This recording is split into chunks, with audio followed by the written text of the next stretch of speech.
But the dead aside, the living Anglo-Saxon persons worshipped gods in a variety of locations, quite possibly.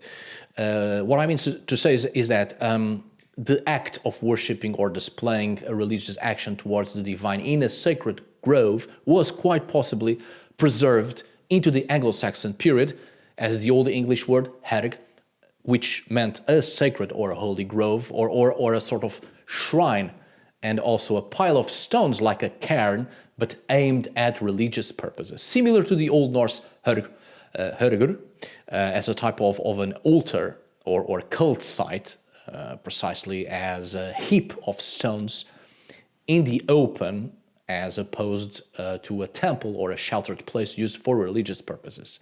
Places with the word harrow in them often derive from such places, right? By contrast, there was the hoh, a smaller shrine found by roadsides.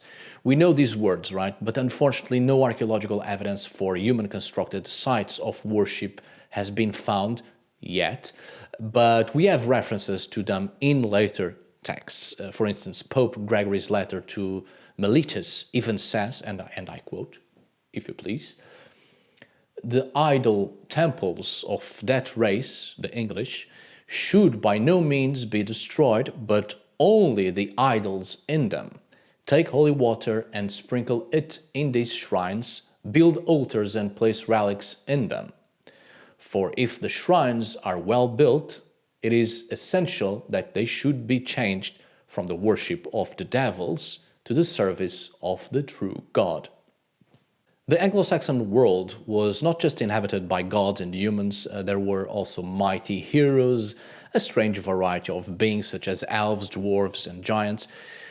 Speaking of heroes, for instance, the legendary brothers Hengist and Horsa, who were the mythical leaders of the Angles, Saxons and Jutes, who invaded Britain and founded a line of kings.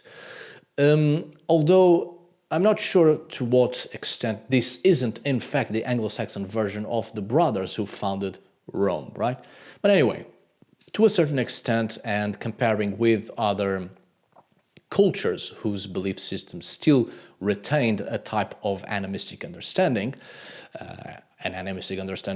towards the cognitive perception of the landscape, that is, it is quite possible that to the Anglo-Saxons the landscape itself was alive in some sense, particularly in the sense of other spiritual entities, inhabitants of particular places, and not just a specific list of